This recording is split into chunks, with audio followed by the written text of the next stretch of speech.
दूसरा स्टॉक है इरिडा। ये देखिए इरिडा के भी मैंने एनालिसिस करके रखा है। मैं फिबोनाची रिट्रेसमेंट का यूज़ करती हूँ। अगर आप भी फिबोनाची रिट्रेसमेंट का यूज़ करना जानते हैं तो ज़रूर करें। एक्यूरेट्स लेवल और एक्यूरेट्स टारगेट भी हमें उनसे मिलते हैं, पता चलते हैं, मैथमेटिकली प्रूवन है। तो आप उसको अपने ट्रेडिंग में अडॉप्ट करें फिबोनाची रिट्रेसमेंट को। और ये देखिए इरिडा न्यू लिस्टेड स्टॉक है, इंडियन रिन्यूएबल एनर्जी। और रिन्यूएबल एनर्जी ये भविष्य का भी सेक्टर है, तो आप इसको अपने रडार पे ज़रूर रखें और इसके सेक्टर के स्टॉक्स के चार्ट देख के अपने रडार पे ज़रूर रखें, अपने पोर्टफोलियो में शामिल करें। आने वाला समय जो है रिन्यूएबल एनर्जी का ही रहने वाला है। सो प्लीज़ इरिडा को अपने पोर्टफोलियो में ज़रूर शामिल करें और इसको अपने रडार पे ज़रूर रखें। ये भविष्य का स्टॉक है। ये मंथली चार्ट है इरिडा का। अब वीकली देखते हैं। ये देखिए वीकली में ये ब्रेकआउट देने वाला है। जब ये ट्रेंड लाइन को ब्रेकआउट देगा ये वाली, तो ये जो नीचे की तरफ जो ट्रेंड लाइन इसने ऐसे राउंडिंग बनाया है, इसका स्टॉप लॉस मेंटेन करते हुए 250 का हम अच्छी खासी गेन इसमें पा सकते हैं। ये लॉन्ग टर्म के लिए स्टॉक बहुत ही बढ़िया रिटर्न देगा। ये 500-600 तक भी जा सकता है। तो ये रहा इरिडा। अब हम देखते हैं वेदांता लिमिटेड। वेदांता काफ़ी दिनों से कंसोलिडेशन में चल रहा है और इसने बकायदा आज ब्रेकआउट दे दिया है। वेदांता स्टील सेक्टर का स्टॉक है, आप जानते हैं। और ये देखिए इसमें भी वही पैटर्न बना है जो इरिडा में बना है, देखा आपने।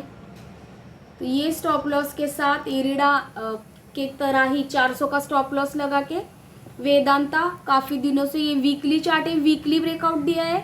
आप ध्यान दें, वीकली ब्रेकआउट दिया है ये, तो ये बहुत अच्छे गेन आने वाले दिनों में हमें देने का दम रखता है वेदांता, क्योंकि काफ़ी दिनों से कंसोलिडेशन में चल रहा है। इसमें ट्रेंड लाइन को अगर डिलीट करूं, मैं आपको इसको बॉक्स में रेक्टेंगल खींच के दिखाती हुई कितने दिनों से कंसोलिडेशन कर रहा है। ये वीकली चार्ट, ये डेली चार्ट है। ये देखिए ये कौन से दिन से है, 21 मई 2024 और अब चल रहा है अगस्त।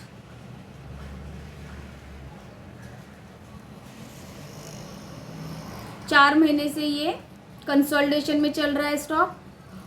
और इस अगर कंजर्वेटिव ट्रेडर है तो ये बॉक्स टूटने का वेट करे, रिटेस्ट पे एंट्री करे और इस बॉक्स का ही स्टॉप लॉस मेंटेन करे। ये कितने का है हम देखते हैं। With stop loss he trade करें ताकि हम प्रॉफिट में ही निकले। 503 का स्टॉप लॉस है। और अगर मैं लॉन्ग टर्म के लिए इसको सोचूंगी, क्योंकि ये वीकली और डेली ब्रेकआउट देने वाला है, तो अच्छे खासे आने वाले दिनों में मुझे गेन दे सकता है, कैपिटल गेन देख सकता है। और मैं इस बॉक्स के अगर टारगेट्स आपको बताऊँ निकाल के, पहले इसका स्टॉप लॉस लॉन्ग टर्म के लिए मैं बता देती हूँ। यही अगर ये ब्रेकआउट का मैं इस ट्रेंड लाइन का स्टॉप लॉस लगाऊँ 450 का स्टॉप लॉस के साथ, मैं एक कितने परसेंट मुझे दे सकता है मैं देखती हूँ पहले। छोटे टाइम फ्रेम स्विंग करने के लिए 16% के गेन के लिए मैं इसको ट्रेल करती रहूँगी स्टॉप लॉस को। 16 से 17%, 600 तक 700 तक ये स्टॉक जा सकता है, लेकिन स्विंग करना चाह रहा है कोई तो ये 560 तक के भी टारगेट्स दे सकता है, मतलब 150 पॉइंट्स के अराउंड। वेदांता लिमिटेड को भी अपने रडार पे ज़रूर रखें। डेली ब्रेकआउट और वीकली ब्रेकआउट जब देते हैं स्टॉक्स, तो यहाँ पे आपको मैं एक बात बता देती हूँ, सीक्रेट है। देखिए कंसोलिडेशन फॉर्म में चल रहा है ये स्टॉक कितने महीनों से, 4 महीने से, लेकिन इसमें जो है वॉल्यूम देखिए, जो बाइंग का वॉल्यूम है वो ही इतना बड़ा है। बाकी यहाँ पे वॉल्यूम नहीं है, ना ही यहाँ पे वॉल्यूम है। ये देखिए अचानक कंसोलिडेशन में जब वॉल्यूम इतना बिग आया है, तो इसका मतलब है कोई तो यहाँ पे पोजीशन बन रही है। तो प्रॉपर 409 का स्टॉप लॉस, और जैसे जैसे ऊपर जाती है प्राइस वैसे स्टॉप लॉस स्विंग के लो का हमें करना है स्टॉप लॉस, ट्रेल करते हुए जाएंगे तो हम प्रॉफिट में ही निकलेंगे। चलिए वेदांता, IOC देखते हैं, इंडियन ऑयल कॉरपोरेशन।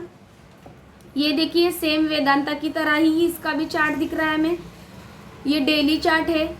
इसका भी स्टॉप लॉस जो है वो 163 का मैं मेंटेन करूँगी, और जब भी ये बॉक्स तोड़ेगा तो मैं और भी क्वांटिटी ऐड करने के बारे में सोचूंगी। और ये देखिए प्रॉपर अगर ट्रेंड लाइन तोड़ेगी ना, तो ट्रेंड लाइन तोड़ने पे भी हम यहाँ पे शिफ्ट करेंगे ये वाला स्टॉप लॉस।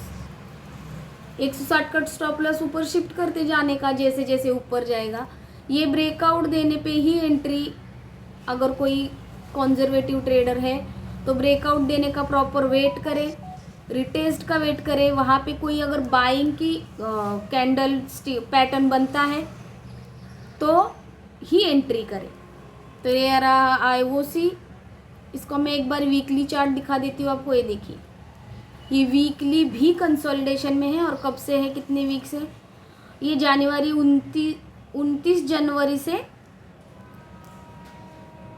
कंसोलिडेशन में चल रहा है। जब ये ब्रेकआउट देगा 199 के ऊपर तो ये रॉकेट बन सकता है। हाँ, लेकिन कंपनी गवर्नमेंट की है तो स्विंग करे।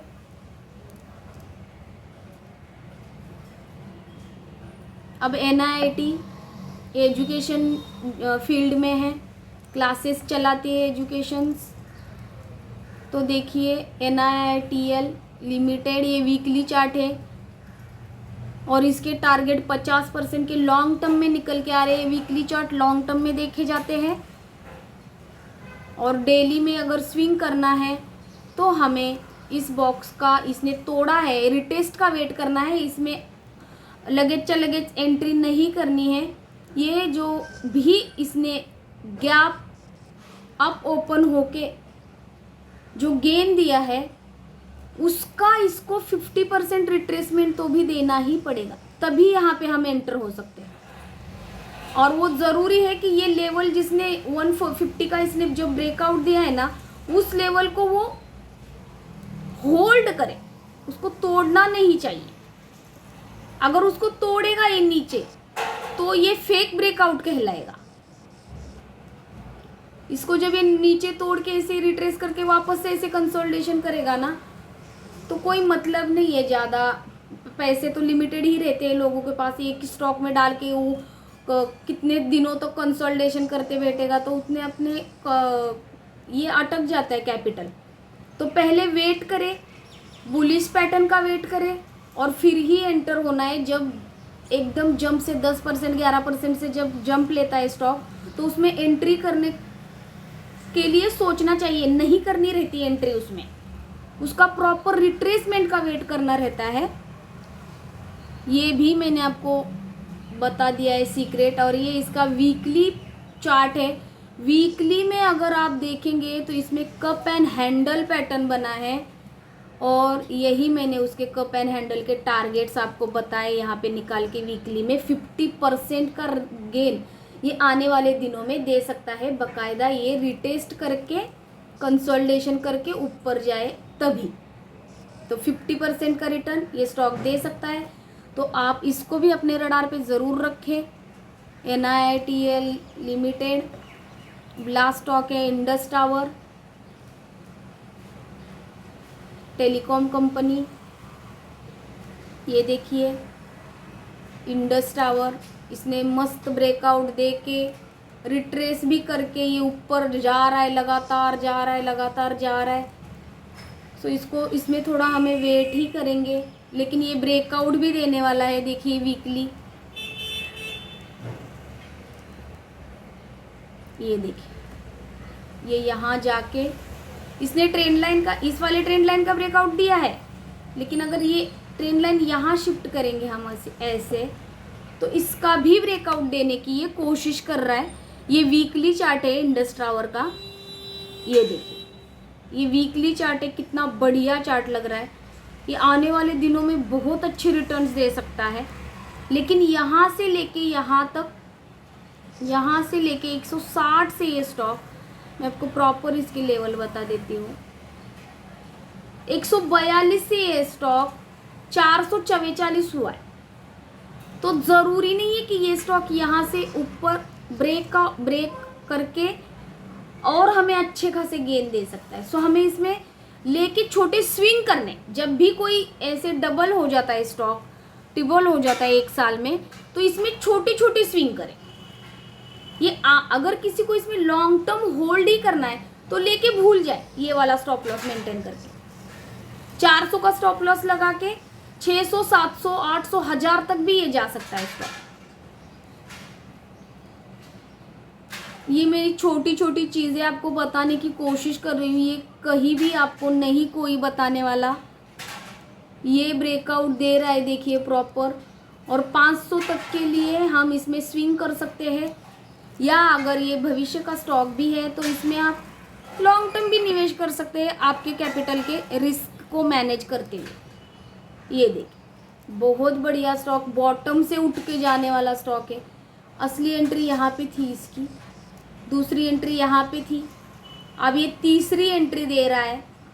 रिटेस्ट करके यहाँ पे कंसोलिडेशन करना चाहिए इसने, तभी हमें यहाँ के ऊपर के गेन मिल सकते हैं। और वो कितने हैं मैं इसका निकाल के आपको बता देती हूँ। ये ओनली मैं ट्रेडिशनल वे से आपको बता रही हूँ, इसमें कोई रॉकेट साइंस नहीं है, आप आराम से मेरे देख के कर सकते हैं चार्ट एनालिसिस। ये देखिए 700 तक के रिटर्न, 60% के रिटर्न ये आने वाले दिनों में दे सकता है। हॉरिजॉन्टल लाइन हमें खींच के रखनी चाहिए कि हमने एनालिसिस किया वो आने वाले दिनों में हुआ है क्या, कंप्लीट अचीव हुए क्या हमारे टारगेट, हम कितने सही है कितने गलत है, ये खुद को साबित करने का भी एक अच्छा तरीका रहता है। सो चार्ट सीखिए, एनालिसिस करिए और मेरे चैनल को ज़्यादा से ज़्यादा लोगों को शेयर